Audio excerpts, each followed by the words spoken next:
యుద్ధంలో గాయపడిన సింహం శ్వాస దాని గర్జన కంటే ప్రమాదకరంగా ఉంటుంది. ఇప్పటికే ఈ ట్రై నేషన్ సిరీస్ సాసాంతం ఇండియా ఏ, శ్రీలంక ఏ జట్ల మధ్య నడిచిన కోల్డ్ వార్ చూసిన తర్వాత ఈ గ్రాండ్ ఫినాలేపై అంచనాలు ఆకాశాన్ని అంటడంలో ఆశ్చర్యమే లేదు.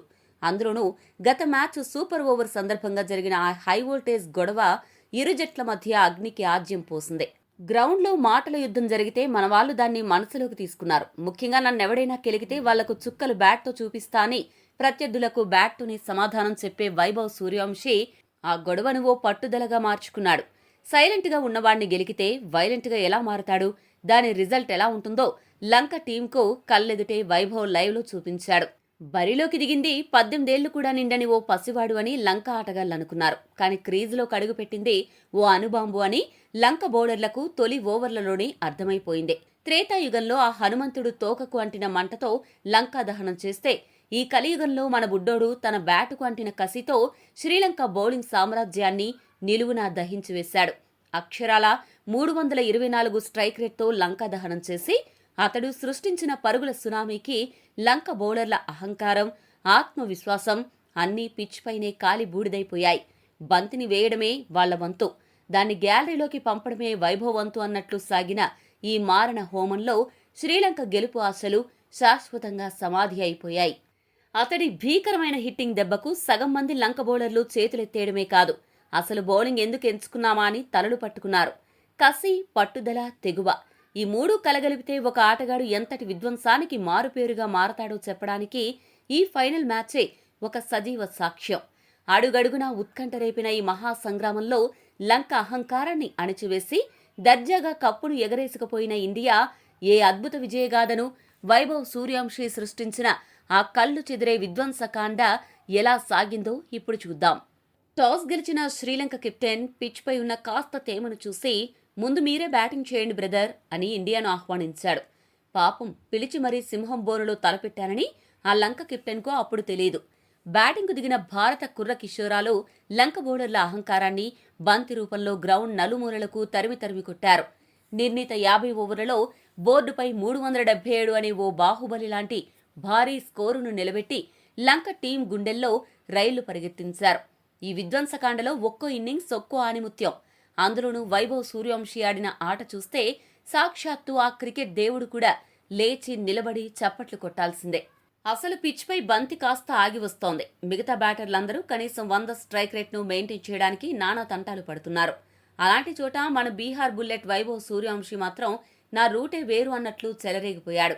కేవలం 29 బంతులు ఎదుర్కొన్న ఈ కుర్రాడు 10 కళ్ళు చెదిరే ఫోర్లు, 8 ఆకాశాన్నంటే సిక్సర్లతో ఏకంగా 94 పరుగులు చేసి పరుగుల సునామీ సృష్టించాడు.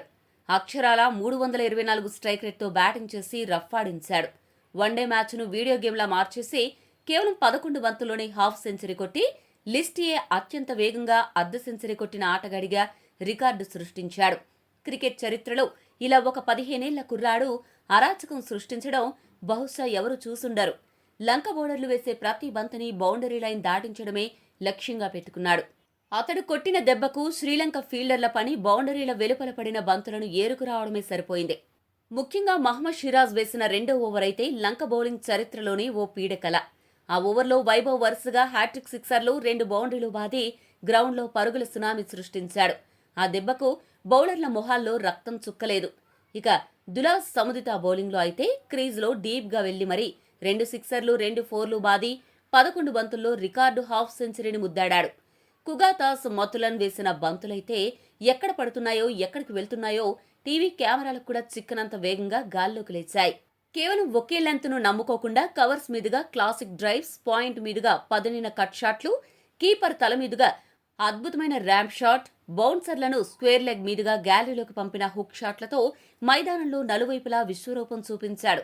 బంతి ఎటు వేయాలో తెలియక లంక బౌలర్లు తలలు పట్టుకుంటే, నువ్వెక్కడ వేసినా కొట్టేది నేనే అన్నట్లు వైభవ్ బ్యాట్ జులిపించిన తీరుకు రోమాలు నిక్కపొడుచుకోవడం ఖాయం. ఒకవైపు వైభవ్ అపరిచితుడు లెవెల్లో ఊచకోతకొస్తుంటే, మరో ఓపెనర్ ప్రియాన్ షారియా అతడికి చక్కని సహకారం అందించాడు. ఆర్య కూడా 29 బంతుల్లో 6 ఫోర్లు, 1 సిక్సర్తో 39 పరుగులు చేసి తన వంతు పాత్ర పోషించాడు.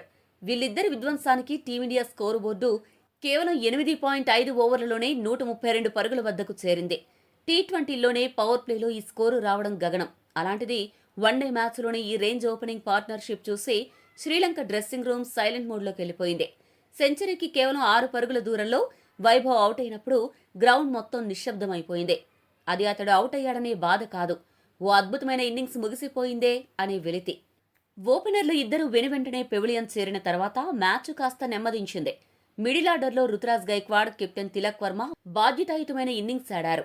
గైక్వాడ్ 51 బంతుల్లో 40 పరుగులు చేయగా, తెలుగు తేజం తిలక్ వర్మ 90 బంతుల్లో 4 ఫోర్లు 1 సిక్స్తో 67 పరుగులు చేసి కెప్టెన్సీ ఇన్నింగ్స్ అంటే ఏంటో చూపించాడు. వీళ్ళిద్దరూ కలిసి 3వ వికెట్కు 84 పరుగుల భాగస్వామ్యాన్ని నెలకొల్పి ఇన్నింగ్స్కు గట్టి పునాది వేశారు. ఆ తర్వాత వచ్చిన వికెట్ కీపర్ కుమార్ కుషాగ్రా కూడా 39 బంతుల్లో 36 పరుగులతో రాణించి తిలక్ వర్మతో కలిసి స్కోరును 300 వైపు సునాయాసంగా నడిపించాడు. ఇక తిలక్ వర్మ అవుట్ అయ్యాక వరుసగా వికెట్లు పడ్డంతో ఇండియా 350 లోపే ఆగిపోతుందేమో అనిపించింది. కానీ క్లైమాక్స్ లో టైలెండర్లు విప్రాజ్ నిగమ్, అనుకుల్ రాయ్ పూనకం వచ్చినట్లు శివాలెత్తారు. విప్రాజ్ 20 బంతుల్లో 27 పరుగులు చేయగా, అనుకుల్ రాయ్ కేవలం 15 బంతుల్లోనే 39 పరుగులు చేసి ఆఖరి ఓవర్లలో 4 సిక్సర్లు బాది సిక్సర్ల వర్షం కురిపించాడు. ఒక టైలెండర్ ఈ రేంజ్లో చెలరేగడం చూసి లంక బౌలర్ల మైండ్ బ్లాక్ అయిపోయింది. చివరికి నిర్ణీత 50 ఓవర్లలో 9 వికెట్ల నష్టానికి 377 పరుగుల రికార్డు స్కోరును బోర్డుపై పెట్టి శ్రీలంక ముందు ఓ ఎవరెస్ట్ను నిలబెట్టారు. కుర్ర రక్తం ఉరకలేస్తే ఎలా ఉంటుందో, భారత భవిష్యత్తు క్రికెట్ ఎంత సురక్షితంగా ఉందో చెప్పడానికి ఈ ఒక్క మ్యాచ్ చాలు. ఇది కేవలం బ్యాటింగ్ హైలైట్స్ కాదు, శ్రీలంక ఏ బౌలింగ్పై ఇండియా ఏ రాసిన మరణ శాసనం. 378 పరుగుల భారీ లక్ష్యంతో బరిలోకి దిగిన శ్రీలంక బ్యాటర్లకు ఇండియన్ బౌలర్లు చుక్కలు చూపించారు. టోర్నీ మొత్తం పరుగుల వరద పారించిన లంక మెయిన్ వెపన్ ఆవిష్కా ఫెర్నాండోను కేవలం 3 పరుగులకే అవుట్ చేశాడు.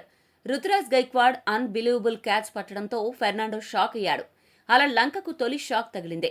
మరో ఓపెనర్ డిక్వెల్లా 17 బంతుల్లోని 25 పరుగులు చేసి ప్రమాదకరంగా మారుతున్న టైంలో యష్ వేసిన ఓ అద్భుతమైన బంతికి డిక్వెల్లా స్టంప్స్ గాల్లో గిరిగిరా తిరిగాయి. ఆ తర్వాత కొద్దిసేపటికే నువ్వనిదు ఫెర్నాండోను కూడా పెవిలియన్ పంపాడు. దీంతో శ్రీలంక 75 పరుగులకే 3 వికెట్లు కోల్పోయింది. అలా యష్ ఠాకూర్ దెబ్బకు లంక టాప్ ఆర్డర్ పేకమేడలా కూలిపోయింది. అయితే ఆ తర్వాత క్రీజులోకొచ్చిన సదీర సమరవిక్రమ, సహన్ అరాత్సిగేలు కలిసి ఇన్నింగ్స్కు సర్జరీ చేయడం మొదలెట్టారు. ముఖ్యంగా సదీర సమరవిక్రమ ఆడిన క్లాసిక్ షాట్లు చూస్తే ముచ్చటేసింది.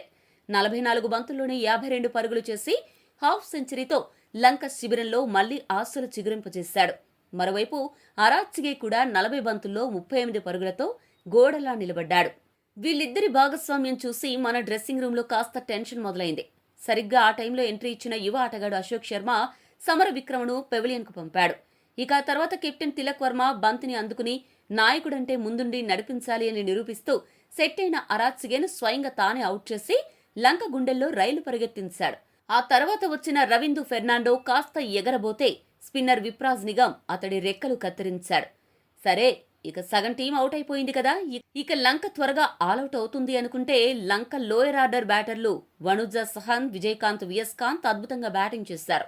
వనుజ సహన్ 69 బంతుల్లో 62 పరుగుల వీరోచిత ఇన్నింగ్స్ ఆడగా, వియస్కాంత్ కేవలం 34 బంతుల్లోనే 39 పరుగులు బాది 7వ వికెట్కు ఏకంగా 77 పరుగుల భాగస్వామ్యాన్ని నిర్మించారు. ఒక దశలో వీళ్ళిద్దరూ ఏమైనా మ్యాటిసీగా గెలిపిస్తారా అని అనుమానం కలిగింది. కానీ ఆస్కింగ్ రన్ రేట్ పెరగడంతో ఒత్తిడి పెరిగిపోయి అనుకుల్ రాయ్ బౌలింగ్లో భారీ షాట్కు ప్రయత్నించిన వియస్కాంత్ను వైభవ్ సూపర్ క్యాచ్ పట్టి పెవిలియన్కు పంపాడు. ఒంటరి పోరాటం చేసిన సహన్ కూడా విప్రాజ్ నిగమ్ బౌలింగ్లో తిలక్ వర్మకు క్యాచ్ ఇచ్చి వెనుదిరిగారు. ఇక టైలెండర్లు కాసేపు ప్రతిఘటించడంతో 47.1 ఓవర్లలో 311 పరుగుల వద్ద శ్రీలంక ఆలౌట్ అయింది. 66 పరుగుల జయ భేరితో ఇండియా ట్రై నేషన్ సిరీస్ ఛాంపియన్గా అవతరించింది.